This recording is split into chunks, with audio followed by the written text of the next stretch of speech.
Hi everyone. In this video, I'm going to explain the process that you have to follow to open your Castle Learning account, and also I'm going to explain you how to complete the assignments on Castle Learning. So everything that I'm going to say and do is written down here, so you just have to follow the steps that are written down over there. And you're going to follow these steps after you finish watching this video. So step number one, go to the Castle Learning website. I have placed a link to the Castle Learning website on today's lesson, so just press on that link and you will get this screen that you are seeing here. And when you get that, you're going to do a step number two, which is enter your ID number, the school ID number right here, where you see ID/email. That's step number two. Castle Learning says that the first time that you enter to Castle Learning, you can only use the ID number. However, I had a student who said that she was not able to enter using the ID number and that she used the school email instead and it worked. So if you're having trouble using your ID, you can use your email. So you're going to enter the ID number. You are not going to enter anything where it says password. You're going to leave it blank. And then you're going to click on sign in. Click it over there because otherwise it's not going to go in. So after you click sign in, you're going to get this screen. And in this screen, you are going to set up your password. So you're going to select whatever password you want to put for this account. And then you're going to enter here in the first box. And then you are going to re-enter that password one more time here in the second box. And you will see over there what are the criteria for the password. Follow the criteria. So after that, you're going to check that your email address, the school email address is here in this long box where it says primary email. And you also have another box here which says secondary email. That is optional. You don't have to enter. If you want to put a secondary email, you can. Otherwise, you can leave it blank. And then you're going to click submit.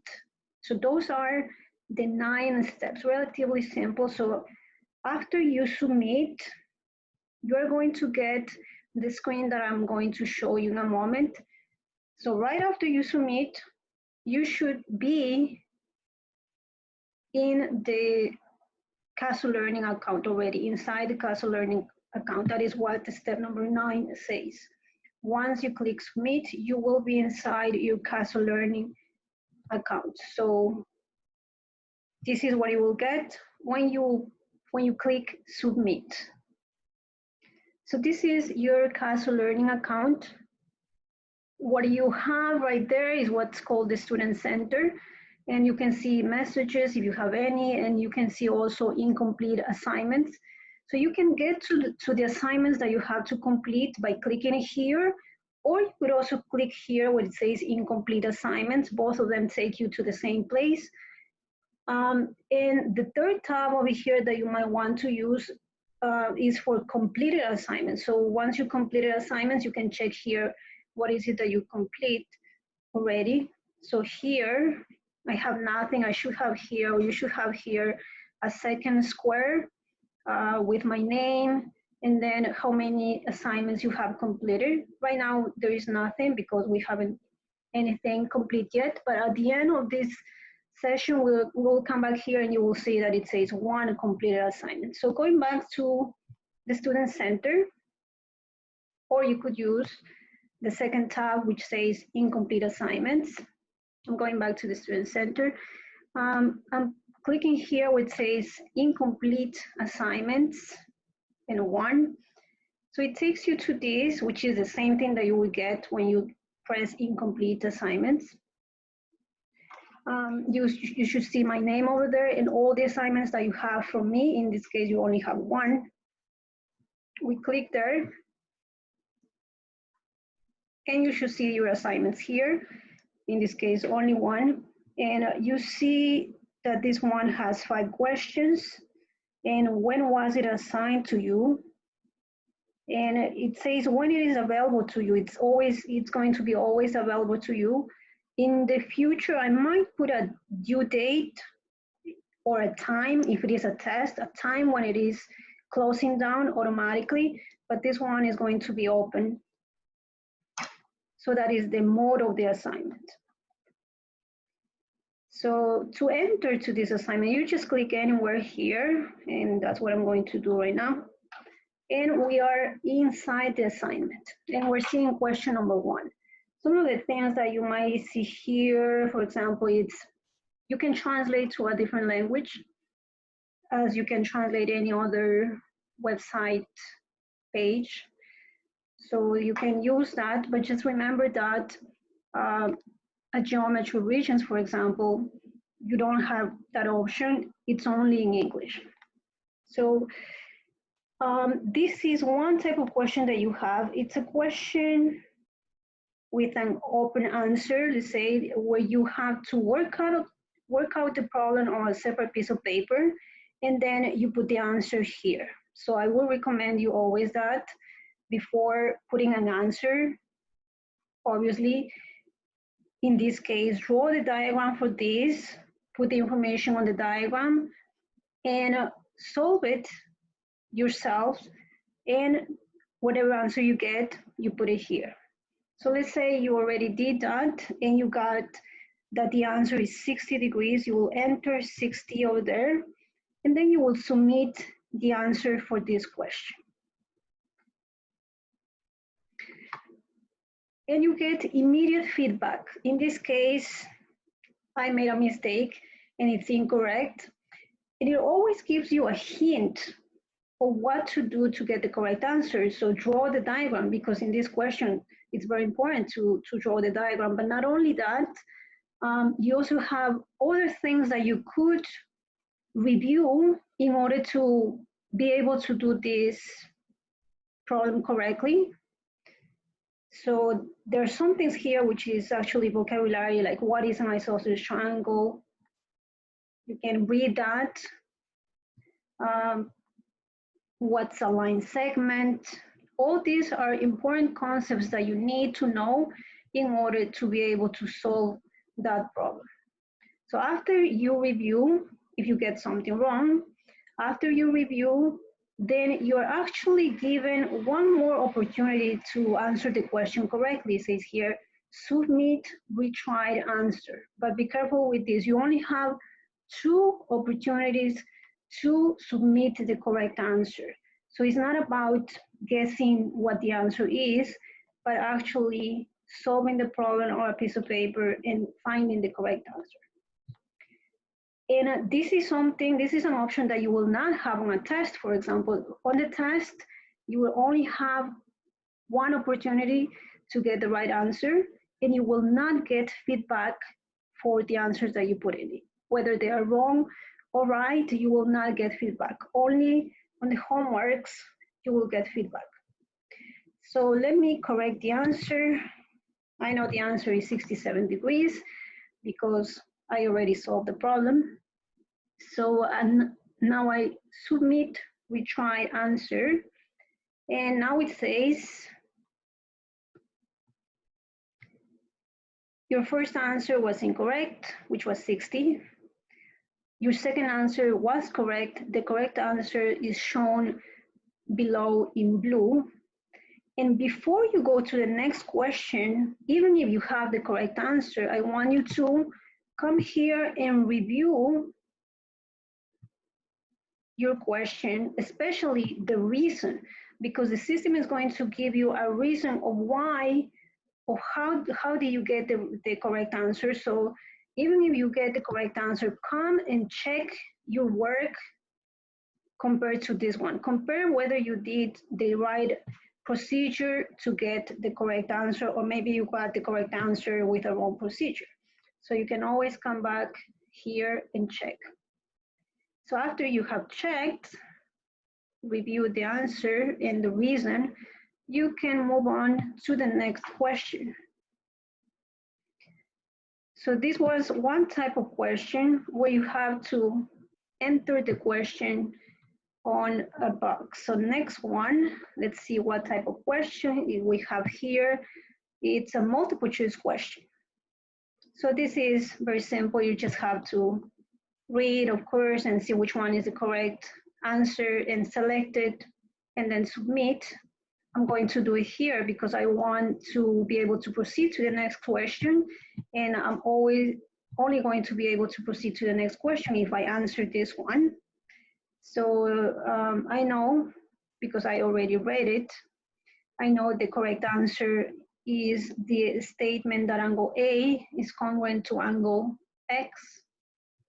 So I'm putting that answer and submit the answer. It says your answer was correct. And before moving on to the next question, you come back here and read the reason why was that answer correct, even if you did it correct, and then move on to the next question. So this one says, given that information that you have on the diagrams, are these two triangles congruent?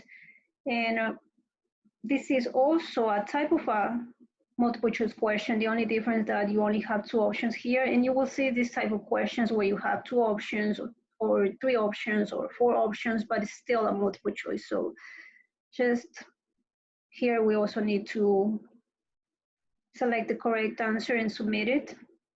So are these two triangles congruent? We have side, side angle, side, side angle, which is not a triangle congruence criteria.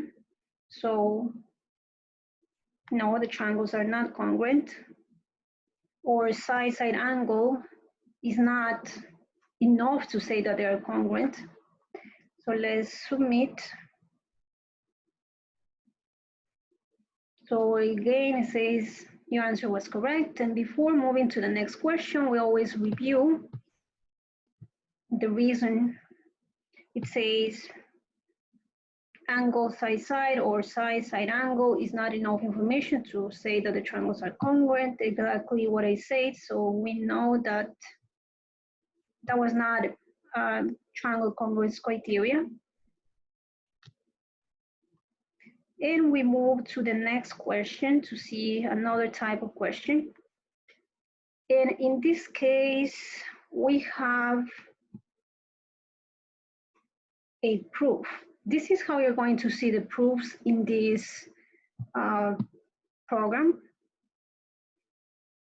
So what you have to do is you have to complete it.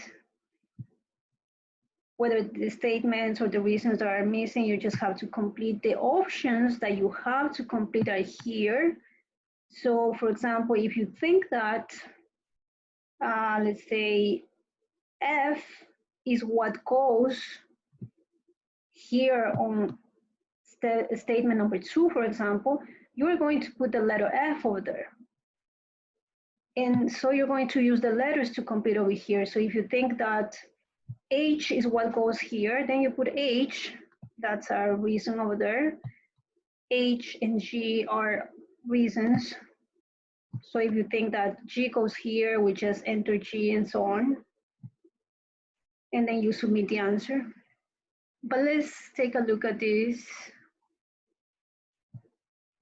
Says the accompanying diagram shows quadrilateral BRON with diagonals NR and BO, which bisect each other at X. There is a diagram, and you have to prove that triangle BNX is congruent to triangle ORX. I'm going to continue reading. It says, the following is a list of possible statements and reasons that could be used in the proof. So you are given all these possibilities for the statements and the reasons that we're missing. So it says angle side is congruent to side angle side. This is the way that they use here instead of saying side angle side criteria. So it's the same thing. So this would be the angle side criteria. They just write it in this way.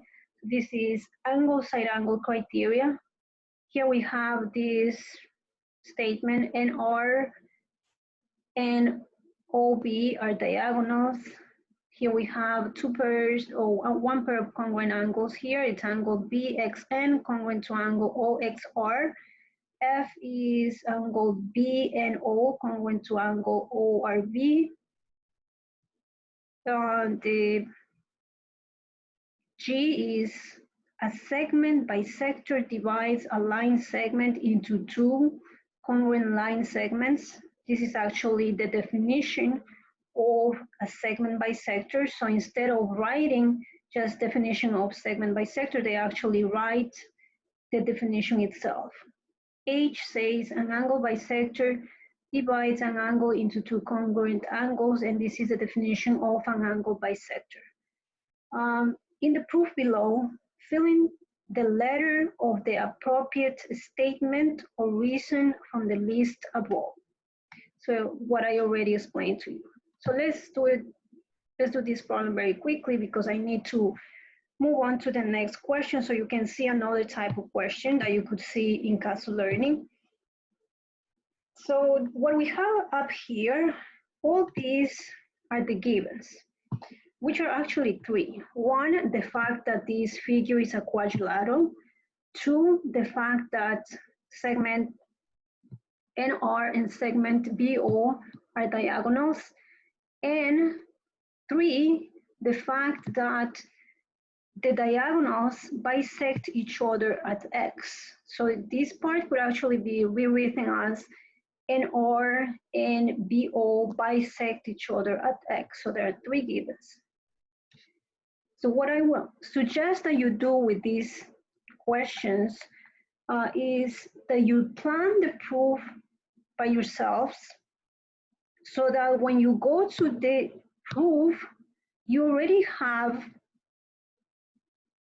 an idea of what the proof looks like and what are the statements and what are the reasons that you should see in the proof so that you can just look at this very quickly and select very quickly the correct reason or the correct statement from the ones that are provided here. So plan first and then see what's missing here.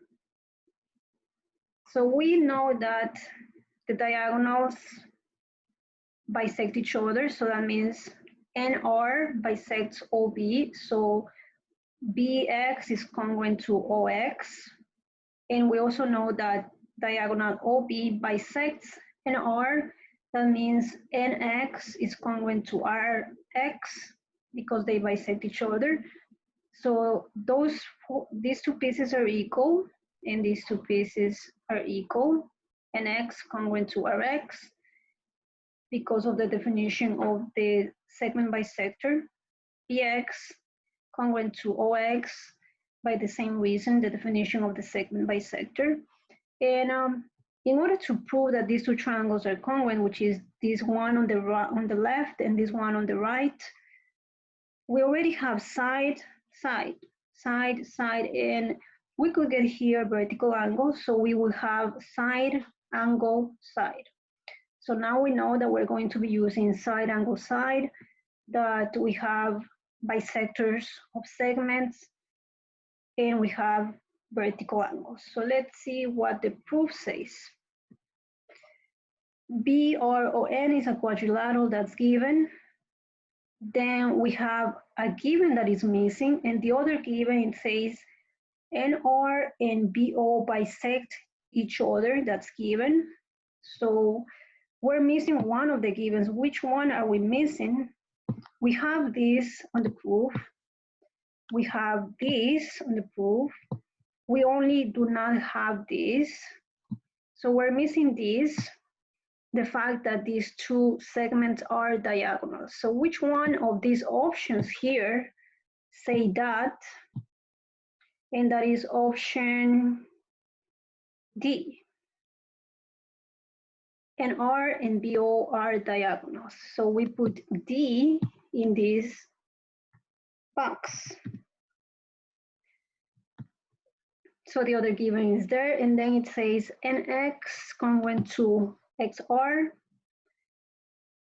And we know that is true because we have segment bisectors, because the diagonals bisect each other. So the reason for this statement number 4 would be the definition of a segment bisector. So we look here in the options for the definition of a segment bisector, which is G. A segment bisector divides a line segment into two congruent line segments. So that is option G that goes here. Next one, statement number 5 says OX is congruent to BX. And we also know that it's true because NR bisects OB or BO. So again, is the definition of the segment bisector. So option G, one more time. We enter G. And then we're missing a statement number 6. And the reason for that statement says, two intersecting lines form congruent vertical angles. So we're justifying the fact that two angles are congruent because they are vertical. So here we need to mention those two angles that are congruent, that are vertical. So the angles are vertical and congruent, the ones that we need for this proof in order to show that this triangle on the left is congruent to the triangle on the right, is angle NXB congruent to angle RXO, which is option E, that's BXN, congruent to angle OXR. So that's option E.